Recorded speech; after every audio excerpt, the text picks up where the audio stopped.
work. Yes, sir. So, all right, man.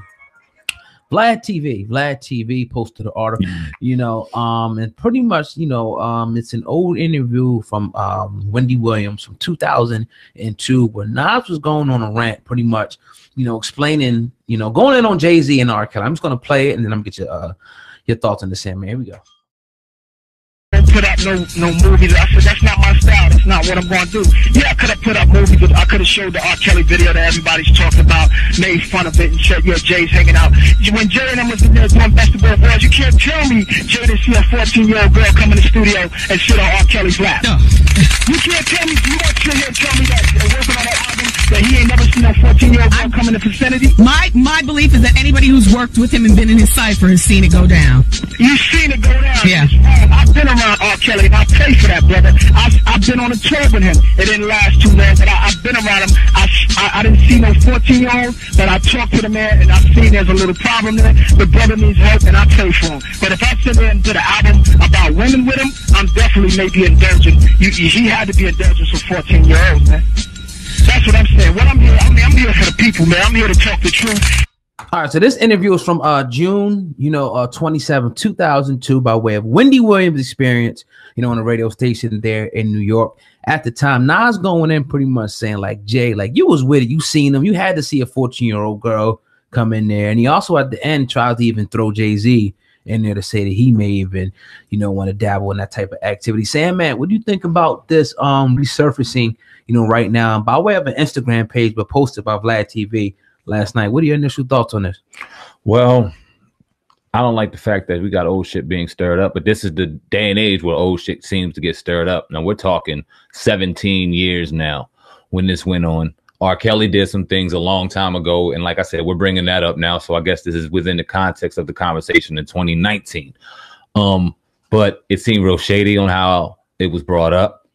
I think that it goes without saying that a lot of people saw a lot of shady shit, and I'm not sitting here condoning what Jay-Z might have saw. We said numerous times that he needs to speak up a lot more in regards to these situations. I don't know if he feels like he owes anybody anything, but his name is involved in a lot of prominent history in hip hop and in this music game, and his perspective would be very, very the climate in which is going on, especially as the hip hop mogul, as the man, as the king when it comes to hip hop right now. It'd be real influential to hear some things from him. That being said, man, okay, the context in itself, of course, I think that we all know that a lot of people saw some shady shit. But what Nas is pretty much saying is like, man, you was around this guy, you guys spent time together, y'all did an album together, and then Nick Cannon even brought this up, the Not Guilty song. We all remember that, what they was kind of talking about in there, you know what I mean? R.Kelly was pretty much making reference, to him beating his case and all that and going through that whole situation. So it's just like, I don't know, man. Was Nas just, coming off the cuff? Was he just angry? Absolutely. Or was it there a point there? Go ahead. I'm not bad to cut you off, but you're talking about 01 when Ether dropped. You said this interview was dropped in 02, so this is fresh during that time of them hating each other, effing guts. So you got to question the source right now with the timing of the situation. Who fished this situation up? We seen the Kevin Hart when the whole scandal with the Oscars. The question was raised, who had the time to fish this kind of information up to drop this now?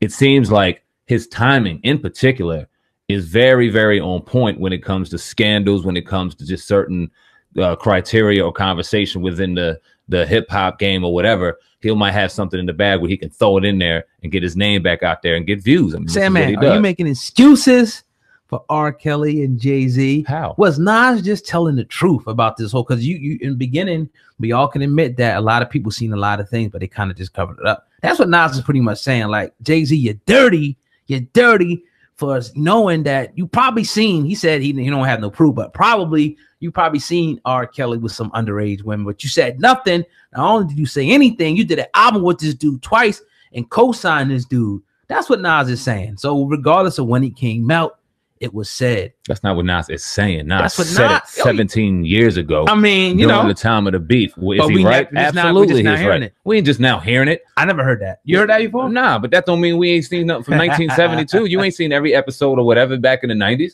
We couldn't catch everything. True. I'm talking about the timing of it. Me and you could go easily. You know, me and you can go find some stuff, bring it up, put it in the headline on hip hop, you win, and make it a headline. That's not what we're doing, though. That's not what we're here to do. It's a whole different kind of energy going on. So who you question? You questioning the Instagram page that it came from, or are you questioning Vlad, who really made it popular? Because nobody would have known about it if it wasn't, you know, for the Vlad post. I know you said the Shade Room covered it. I'm not sure if they did it before or after Vlad, but they did also cover this story. So I'm questioning Vlad, no doubt. If we talked about it within the, and I don't want to sit here, and I'm not condoning Jay-Z's he's not the original behavior. source, though. Who is? It's an Instagram page. I'm trying to pull it up right here. It's another Instagram page that originally posted it that he actually linked back to. Yeah. Is it a popular Instagram page? No, is it an Instagram page that could possibly make this situation go viral? Is it a situation where if you didn't give it to like a Shade Room, I mean, it's somebody feeding him information and him running with it. Yeah. How many headlines do you get? How many emails do you get on things you could possibly drop and make possibly a good amount? Interview from Wendy Williams. Maybe somebody was going back and just remembered it and viewed, put it up. I'm the Instagram page right here. I got it up here. It's called The Facts Only. Has a picture of Denzel Washington on it. Has 56 followers, 1 post, 12 following people, and that's the only thing that's up there is that interview. That's some fuck shit. I mean, that's some fuck shit. And I'm not gonna call anybody by name, but that's some yeah. And I question the source. I really do. When you have a conversation and you try to put Jay-Z in a conversation of this whole dirty scandal that's going on, and we already know his name is in it. No one's defending anything he has going on. But that being said, he is not R.Kelly.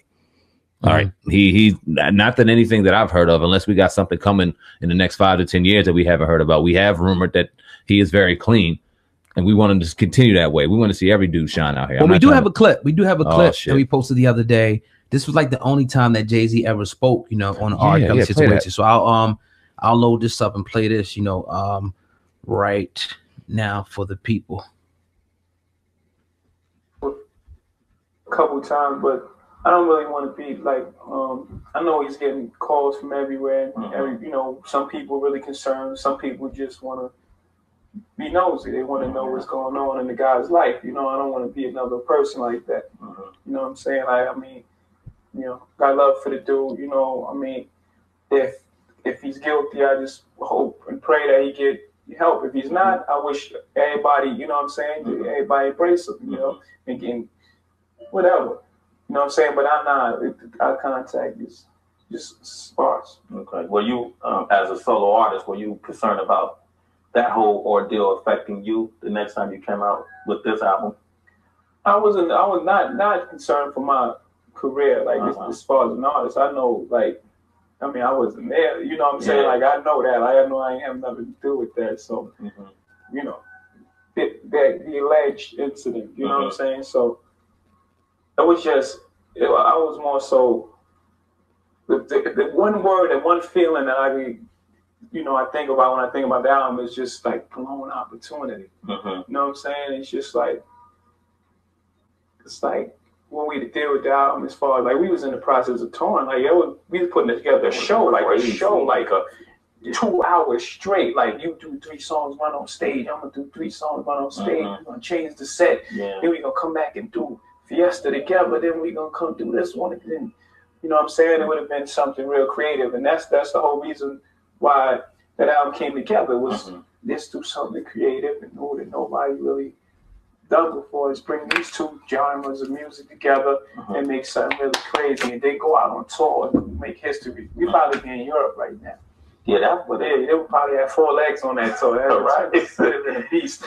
So yeah, there you have it, man. Jay-Z, this was, he spoke, this was a long time ago, this interview, by way of MTV, .com. So very, very, I like the way that he worded that, man. You almost would think that he had an attorney coaching him, the way that he, answered those questions that was kind of, presented about R. Kelly. So, Jay-Z backing out of it. We had to be fair and play Jay-Z's part of the story, because I'm not sure a lot of people haven't really heard that. But what's your thoughts though on that? You put it right there, man. You said it seemed very, very scripted, and I agree.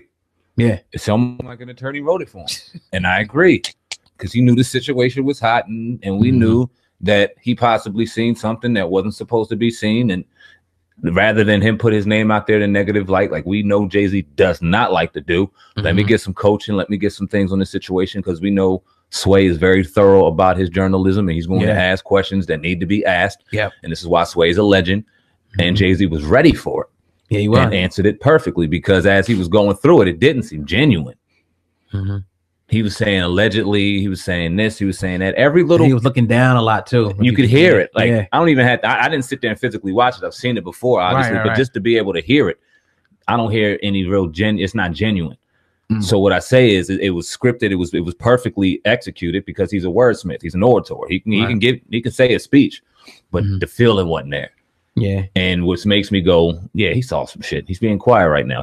I'm punching him in his mouth and then I'm saying something. So I can't agree with Hov on that regard. Yeah. If I see maybe he just didn't see nothing. Maybe he didn't. You rob a bank, you cheat on your girl. You do some wild stuff like that. All right, fine. You doing something to violate a child. Yeah, I'm busting your lip that's a open whole nother different. Definitely, man. But yeah, man, there you have it, man. The older interview surface, and make sure y'all leave, you know, what y'all think in the comment section. I know y'all are anyway, but go ahead and make sure y'all share this video and hit the like button. You are tuned into the Uncensored Truth podcast with your brother Old God and Sam going in on this Tuesday. This is